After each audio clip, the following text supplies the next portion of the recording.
Hi, everyone. I'm Matthew DeSantis. And I'm Kaylie Shapiro. And welcome to our preview of the third leg of the Triple Crown, the Belmont Stakes. Well, hi, everyone. Thank you so much for tuning into this preview here on NYRA Bets of the Belmont Stakes, the third jewel in the Triple Crown. It's that time of year, and we are very excited up here in New York for this great race on Saturday. But before we get into our analysis and picks, make sure to press that like button and subscribe to NYRA Bets YouTube today. Subscribing is entirely free of cost, just notifies you when new videos drop on the channel, whether those are race previews, full card analyses, handicapping and betting tutorials, and so much more. All right, Kaylie, we just got done with the first full day of racing up here in Saratoga. And before the racing even started, we had some very special guest appearances in the paddock by a certain gentleman by the name of Sovereignty and another one by the name of Rodriguez. So we got to see two of the 8 runners up close and personal today. It's a great way to kick off the start of the week. Definitely the perfect way to describe it. Sovereignty looked like a real gentleman walking into the paddock today. But jokes aside, I mean, he's the real deal. I could see what Belmont meant when he said that he looks bigger and stronger than he did leading into the Derby. That horse walked in like a menace. He towered over everybody else. I fail the menace. He does not fail the menace. I will say that. No, exactly. Very much. And we saw journalism yesterday. And when I saw journalism, I was a little bit scared for my top pick, Sovereignty, who obviously is a beautiful horse, but journalism, he just had such a presence about him too. He's a beautifully built horse. He's big, but so balanced. Yeah, he is. That everything about him, I mean. And he moves like a dressage horse. I mean, he floats over the track. I mean, he was very impressive to see in person yesterday. And we got a chance to see him a little bit before the Kentucky Derby when we were down there at Churchill and Keeneland leading up to the race. And he looked bigger to me yesterday than he did before the Kentucky Derby. And that's saying something because, again, he's the only one who came back and run in the Preakness. So for him to not only keep his weight, but to potentially even put a little bit of weight on maybe, or just continue to fill out and muscle up. I mean, that's really impressive. Yeah, it's very possible he did. I mean, he did look like he put a little weight on. Yeah. He looked really good. So, I was a little bit scared for Sovereignty when I saw him. But then when Sovereignty walked in today, I literally stayed in the paddock for about 2 minutes. And I said, I saw what I needed to see.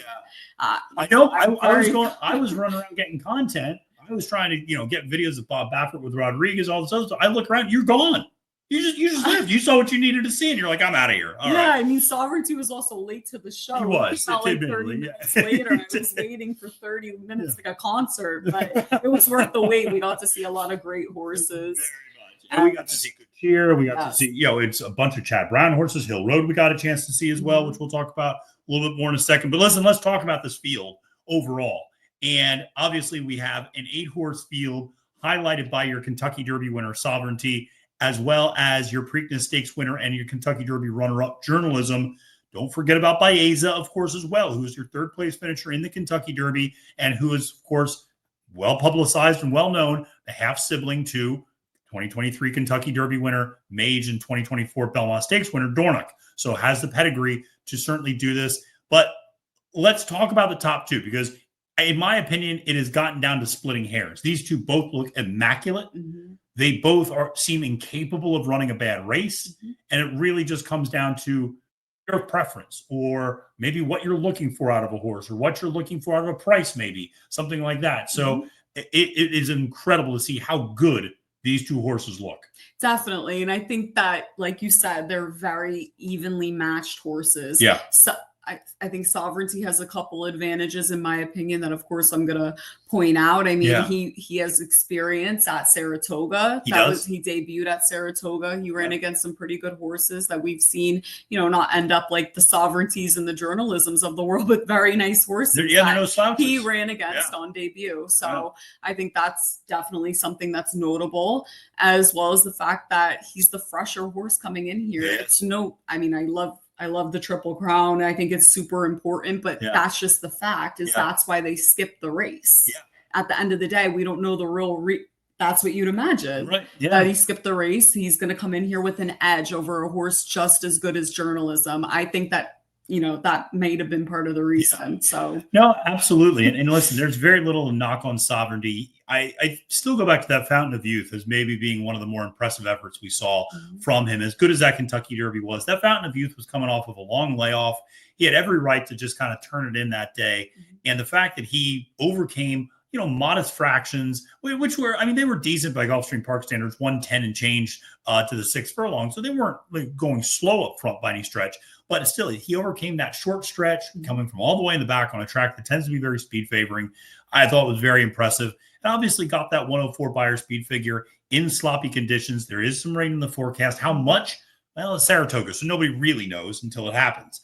And then everybody claims to be Nostradamus once it happened. Oh, I knew it was going to be like this. No, you didn't. So it's one of those things where you just don't know, but it's comforting to know that Sovereignty certainly could handle a wet track. Though you could say the same thing about journalism. He ran a huge race. He handled it just fine as well. Sure. So listen, it's going to be a lot of fun to watch these two tee off. Definitely. And I think it's a real treat to have two horses just as special as these two in the same crop.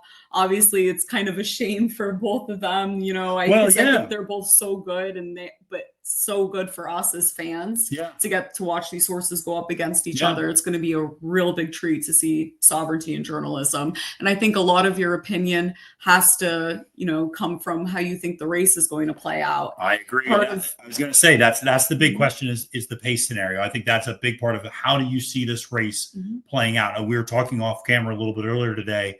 You said, I have a crystal clear picture in my mind for how this race plays out. So I'm going to tee you up. Tell the folks how you see this race playing out from either a pace standpoint or just kind of how you think these horses are going to run.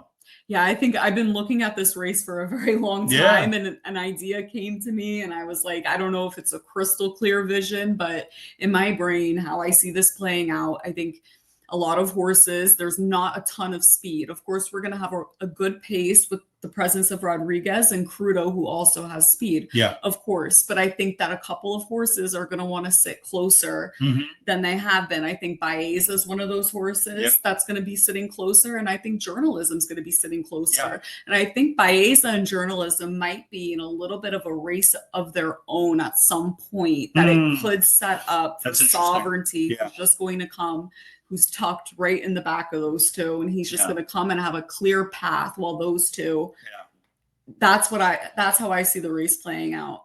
But it's going to be interesting. It all depends on how you see it. It does. Sure. Pace makes the race. I mean, we don't say that just because it rhymes. We say that because it's the truth. And you look at a horse like Rodriguez, there's going to be intentionality with Mike Smith aboard. He draws inside to Crudo. I know DRF Pace Projector has Crudo in the lead. I would love a prop bet for who leads going into the first turn because I would put all my money on Rodriguez because they need to go to the lead. This horse cannot rate. So he needs to go to the front in a way that Crudo does not. Crudo can pass horses. We saw it in his debut at Gulfstream Park back in February. This is a horse that was sitting fourth early in that race, made a move and got up to the lead, ultimately faded because this is not a 6 furlong type of a horse when you talk about its pedigree. And so faded late because those fractions were probably a little too fast for him. But the bottom line is he went from fourth to first. He can pass horses. Rodriguez never passes horses. So, one of these horses has to be up front. The other one draws to the outside in the form of Crudo and can kind of just keep the pace honest, but not necessarily speed it up to the point where you have that, what we saw in the Rebel Stakes or the Arkansas Derby, I should say, with Speed King and Cornucopian, where they're just going at each other in such an aggressive way, and then the pace just completely falls apart. I agree. But I like your point that, is there a race within the race between Baeza and Journalism? Does Umberto Rispoli exert maybe a little too much out of Journalism to keep up with Baeza or to keep Baeza in his sights and stay a little closer than he might ideally want? I don't know, because when I talked to Michael McCarthy at the draw, and you were there, you very graciously filmed that, so you heard everything he said. He wants his horse to be forward. Like, he thinks that's when Journalism's going to run his best. I think that Baeza is going to be right there with them. I think you're right. The two of them are going to be going head to head the entire time. Maybe not the entire time, but I think that's certainly the majority of the race. Agreed. That those two are going to be with one another, and Sovereignty is going to come from right in the back of them. I don't think Sovereignty is going to be as far out of it as a horse like Hill Road. I think Sovereignty is going to want to sit, not let Baeza and Journalism get too far out of his sights either. But I think that he's going to have a clear path, and we saw the kick he has, and that's why I landed on him. And listen, I know it makes all the sense in the world that you would land on a horse like Sovereignty. And let's put our picks up actually just so we can kind of talk a little bit about this more. I'm going with Journalism as my top selection. You're going with Sovereignty. I think Journalism sits the better trip in that I think the pace is going to play out kind of like I said with Crudo and Rodriguez up on the front end. Kind of not loping along, but kind of not really also burning things up for each other. So I think it favors horses that are going to be a little bit closer. We didn't see a lot of deep closers today at Saratoga on Wednesday win. Now, that said, we saw a lot of very predictable winners win who just had good early speed. So we don't want to read too much into whether there's a track bias or not. And certainly there's weather that could take place between now and Saturday, which could change the way the track is playing. But I still think it's advantageous for a horse like Journalism, or any horse for that matter, to be close to the pace. And yeah, so I think, in my opinion, I see kind of this 2 columns of 4. I see Rodriguez and Crudo. I see Baeza and Journalism. I see Heart of Honor and Uncaged. And I see Sovereignty and Hill Road at the back. Now, how clumped together they are, how strung out they are, I think that could be a difference of opinion between people. Right. Definitely. I think that's a great analysis of it. I mean, you can make a very logical, you can see this race the same way as someone else or very similarly and land on Journalism or Sovereignty, either person. Both of those horses so evenly matched. It's a matter of, I guess, your preference out of the two, because, we've seen what Sovereignty can do when he doesn't have a setup or he's on a speed favorite track. Not like I think that there's going to be any sort of bias or anything. And especially if there's rain in the forecast as well. Who knows what will happen, but no matter what happens for Sovereignty, he's going to have a clear path. But definitely, I think if you're going to use these two, we both, that's our exacta. Yeah. It's just hard to get around. Exactly. It really is. I hate doing that because it's not creative to go, the top 2 are the top 2, but I think this is a case where just the top 2 are clearly the top 2. And I just don't see any of these other horses really challenging how good these top 2 are. And one of the things I guess you and I should talk about, because people looking at our picks will probably be screaming at the screen right now, because the darling of every wise guy is the number 6, Baeza. Everybody loves Baeza. And that's the alternative pick. If you're going to try to beat the top 2, you try to beat it with Baeza. And I understand that logic to some extent. Flavian Pratt up on the mount again for John Sheriffs. The pedigree, like I said, speaks for itself in terms of being, the half to Mage and Dornoch. He's not Mage and Dornoch, though. I just don't really want much of a part in a horse that's the wise guy horse. And it's 4-1 on the morning line. Yes. I just don't know how you can... as a handicapper, I think Baeza is a very nice horse as an individual. I mean, please, obviously ran a tremendous race in the Kentucky Derby, a 102. Prior to that, a 101. This horse flew from California, where had a mole in the race in Westwood. No knock at all. Obviously, giving the horse the best setup possible when you're going up against a horse like Journalism. Baeza ran a really good race that day, and then obviously ran very well in the Derby. But then traveled back again to California, and then back out here again. And to me, I just wasn't overly impressed by what I saw from him in person. Compared to Journalism and Sovereignty and even Hill Road, I prefer Hill Road in my opinion. And if you're using those 2 on top, I think Baeza is going to take a lot of money. I'm not saying the horse can't run a big race. I just didn't see it, from a handicapping perspective and the way I saw it playing out, to use the horse. But he's a very nice horse. But one of the things I'll say about this is we talk about pedigree with him a lot. We don't talk about the sire pedigree. It's interesting because that's the difference between him and Good Magic him and Mage and Dornoch. Dornoch were sired by Good Magic. He is sired by McKinsey. Something that you had pointed out to me that I then kind of went and looked at the numbers was the McKinseys started off pretty strong as 2-year-olds. They've kind of maybe flattened out a little bit, maybe even dropped off a little bit. The numbers bear that out. The McKinseys at 2 years old went at a 16% clip. At 3 years old so far, they've won at a 10% clip. So you're seeing that drop off a little bit there. Additionally, they're better. They have better numbers dirt sprinting than dirt routing. And from a dirt marathon standpoint, we've not really had many options. Really, Baeza is the only one. So you've not necessarily seen a lot of that. But even if you look at the synthetics numbers, better at sprinting than routing. You look at the turf sprint and route numbers; those are pretty negligible because he's not really much of a turf sire at this point. So, listen, the McKenzies, I think it is fair to question. Yes, the Puka can certainly carry you a lot of the way, but at some point your sire has to kind of kick in a little bit too. Mm-hmm. I see that being a big difference between Mage and Dornoch and Baeza. And I just want to say, I mean, I completely agree with what you said. We don't really know with the McKenzies. Obviously, that's just an observation I made, and then you pulled up the stat, and it really backs up that observation. So who knows? Maybe that is the case that they tip off, or maybe they're best at going one turn. Yeah. A lot of the McKenzies, who knows? I'm, rooting for them. He's an early sire. He got better as he got older. So it would be kind of strange, but something that you can note about Baeza is that, I mean, Dornoch is like kind of a spitting image of Puka a bit. So a lot of the body from Puka. Yes. And Baeza, in my opinion, did not take a ton from Puka. So whereas Mage is a spitting image of good power. I'm not the horse clearly, went 2 turns and went 1.25 miles in the Derby and ran huge. Also, I think this is deep waters when you're coming up to Saratoga. Yeah. I think it's a little bit different than the last couple of races that this horse has been running. I agree. And one of the things that really struck out to me is when you see journalism, I mean, he's built like a freight train. I mean, he's a big horse, but like you said, well balanced, and he floats, but he's huge. I mean, when you see him, he's a put together horse. You see Sovereignty, and he's just stunning.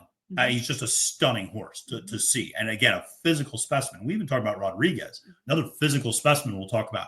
Baeza, good looking horse. Good looking. But really nice. But you point out a little on the lighter side, maybe. Yeah, I thought so. I'm not familiar with the horse, how the horse looks going into the Derby that much. Sure, because we didn't really get a chance to see him. Seeing him, he could still be developed, but maybe he needs more time. I don't know. I'm just trying to play against him here. I think he's a really nice horse, but I'm gonna take a shot and try to play against him, mostly because he's 4-1 on the morning line, and I don't want to take a shot with a horse like that. If he was 10-1, I'd be taking a shot. Sure. Well, speaking of a 10-1 horse, you like Hill Road quite a bit, who came out of that Peter Pan and tracked down 2 horses, McAfee and Captain Cook, who were up closer to the lead, and did so while on the wrong lead the entire time. Chad Brown, very optimistic about this horse, really has not done anything wrong in terms of, he hasn't really run bad races. He's hit the board in all 3 of his North American starts with that win in the Peter Pan. Listen, he's an impressive horse, and he's now 3rd back essentially in his 2025 season. So he's another one coming from off the pace, but we still might not have seen the best version of Hill Road. I really like Hill Road. I don't think that he's good enough to beat Journalism or Sovereignty, but I really like Hill Road as an individual. I liked him going into the Peter Pan because he has run well with no pace in front of him whatsoever. His first start in America, he ran so well in the Breeders' Cup Juvenile, and then after that in the Tampa Bay Derby, he did the best he could with not a lot of pace. No pace in that race, Also, he was coming off a layoff. And then last time out in the Peter Pan, he's just stretched out. That was the difference. And I think he ran a really good race. And I think that he's going to appreciate any ground that he's going to get in front of him. And he's, going to get more distance at Belmont. And I think more pace. So if he could stay on the right lead, he has a big late kick. And even if he doesn't stay on the right lead, I mean, he gives me big Sierra Leone vibes a little bit. He looked really impressive in person. I saw him actually in the winner's circle at Aqueduct after he won the Peter Pan, and I thought that he looked really nice. And then today, I thought he looked even better. He looked very nice today in the paddock. Listen, he's a horse. Run a big race. He could. He absolutely could. Irene Ortiz Jr. hops aboard. Flavian Pratt, who rode him last time, is staying on Baeza. That was always going to be kind of the plan with Pratt, that he was going to stick with Baeza. But listen, I think my biggest question with Hill Road is, not that he absolutely could run up and get a piece. I don't doubt that at all. McAfee and Captain Cook, I have big questions about. I mean, Captain Cook is clearly distance limited and is going to be cutting back to 1 turn in all likelihood for Rick Dutrow Jr. McAfee is going to the Ohio Derby next, and it's kind of more of a grade 3 type of a horse. Not a bad horse, but more of a grade 3 type, and who I think is probably maxed out at 9 furlongs. And so, Hill Road managed to get those, but this is going to be a big step up in class now, facing this level of competition. But to your point, maybe there's still even more in the well that he can pull from. I think there's more, and they've been managing the horse like they're going to make the horse peak at the right time. Yep. And also, Captain Cook that day, although he might not be, better than any of these horses, he had no excuse that day. That's a nice, good horse. I mean, look at the pedigree. It's like royal pedigree. Yeah. But, he had things his way. I don't think that he's a horse that can get distance, but he had no excuse, and Hill Road ran him down and came from way out of it. Yeah. I think after a few days where literally no one was making up ground. That's true. Nobody was, very few people were making up ground over that track at Aqueduct. That sounds like a bit of a redundant story from the spring, but a horse that I think is a big price that I like that I have in my third spot is the number 5 Crudo. And this is my crazy idea because listen, if I'm going to go chalk up top, then you got to come up with something creative underneath. And my creative idea here is Crudo, who's only going into his 4th career start, coming out of a win in the Sir Barton last time out. And the thing about Crudo that impressed me is Gosker in some ways. That Gosker made this big jump between the Lexington and the Preakness. And the knock on Gosker going into that race was, well, he's not quite fast enough. The speed figures aren't quite there. He's 10, 12 points slower than everybody else. And he always gets the perfect trip. Well, guess what? He got the perfect trip again. Some horses have speed to give themselves perfect trips. That usually helps. Gosker is one of those horses. He puts himself in the right position a lot of times. You don't discount a horse because of that. You should upgrade the horse. In fact, I would argue because of that. But he also got 10 points faster in that race and ran a huge race. And if not for a super freakish effort from journalism, we're talking about Gosker winning the Preakness Stakes. I mean, so he was that close. I think Crudo can do the same thing. I think he can sit just off of Rodriguez. And what I love about this horse is he is the full sibling. We're not talking about half siblings here. He is the full sibling to the Japanese runner Awesome Result, who is a 5-year-old mare who is 8 for 9 winning with a second place by a head last time out. And this is a horse that has won 5 stakes races over in Japan, including the Breeders' Gold Cup by 5 lengths. Why do I bring that up? It took place over a sloppy track going 1.25 miles. This horse is bred for distance. And I just think this horse is stretching out, is training beautifully for Todd Pletcher, who knows how to get horses ready for the Belmont Stakes. And I think at 15-1 presents outstanding value.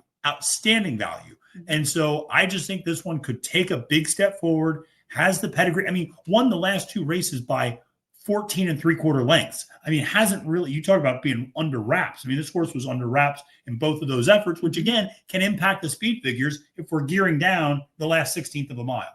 Yeah, I think that's a really good idea. If you're going to take a shot with the horse, you're taking a shot with the horse that's 15-1. Not only that, had a really good race last time out and trained by Pletcher, who, like you said, knows how to get these horses ready. For me, I want to see more before I take the horse in a race like the Belmont. I like the Gosker comparison. I think Gosker, in my opinion, was, at a stakes race at Keeneland. Got the Lexington. The Lexington.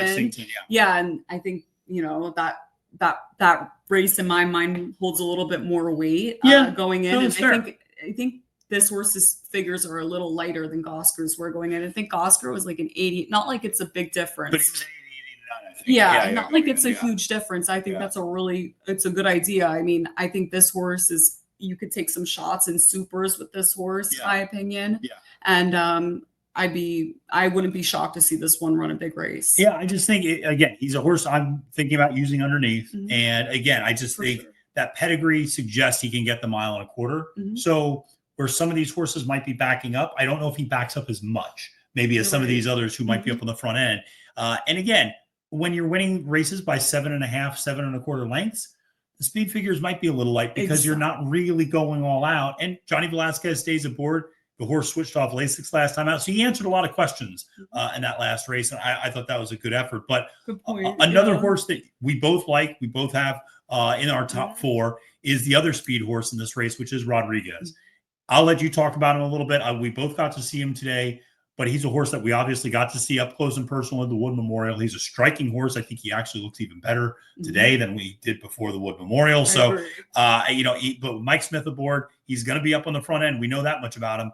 And the only 2 times he's been up on the front end, he's won. and he's earned a 100 and 101 buyer speed figure. Yeah, and this one out of all the Bafferts, I think he was like our favorite. Both of ours. We really liked Rodriguez, and we always said if this horse just got the trip that he wanted, that he's dangerous. And here, in my opinion, and I know yours too, this horse has really good speed, and I think is going to be another one. Like you said, you like Crudo for the same reasons. Very logical for that reason. Both of them have the pedigree and look like horses that can hang around and also have speed. So they're both pretty dangerous. Rodriguez, I definitely prefer. I mean, the figures are the figures speak for themselves. Exactly. You can put them on the same par almost. Like he can run a race.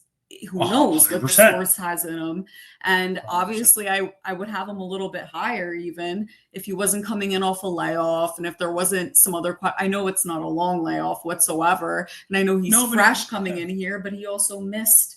You know, he missed the party, so he's coming in here, and we don't know how good he is now, based on how good journalism and sovereignty have gotten in the Derby, and that's the thing. So he comes out for people who aren't familiar. He comes out of that Wood Memorial, gets pointed to the Kentucky Derby, is working out at Santa Anita, ships into Churchill, works, develops a little bit of a foot issue. And doesn't work from April 27th to May 13th. Obviously, Bob Baffert removes him from consideration for the Kentucky Derby, but then says, hey, we're going to come in the Preakness, a race that Baffert's won 8 times. And you figure, okay, this is going to be Baffert's Preakness horse. Well, then the foot issue continues to linger, and he misses another workout, so he doesn't work from May 11th till May 23rd. And again, he is removed from consideration for the Preakness Stakes. Now we're going to go to the Belmont. Okay, fine. Well, now we get a couple of works in, most notably a big 7 furlong work Bob gave on May 23rd, and then comes back with a sharp 5 furlong work as well on May 30th. But there is some question about just conditioning, about, you miss some of those works, the foot issue just, lingering on. Not that I think they're only going to run the horse if he's 100%. That's not the question. But you do wonder, a mile and a quarter is going to be a big task now for this horse to do it. But one thing, Baffert has always been incredibly confident that this horse can get the distance, as he really believes in Authentic as a sire that can produce distance runners, having won the Kentucky Derby and the Breeders' Cup Classic. And I agree with him. And definitely that was something that has been noted.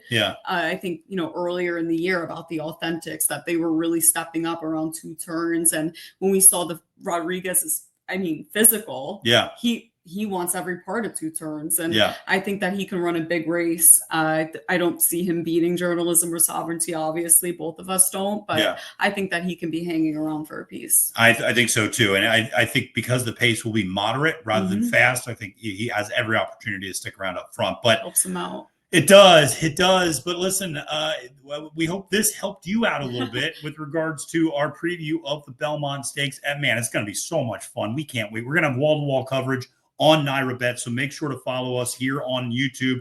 I'm going to have a full capping the card. I'm going to go through race 1 through 14, give you my top pick, my top value play for all of those races. The Woody Stevens, hello, that's a crazy Nick race. Fly, hello, that is a crazy race. Chancellor McPatrick's your 4-1 favorite. I don't even know if he's in my top 4. That's how crazy, and I like that horse, and I don't know if he's in my top 4. And that's a crazy good race. And so you just have wall-to-wall fantastic races that day. The Met Mile, it might be a short field. I don't want to hear people complain.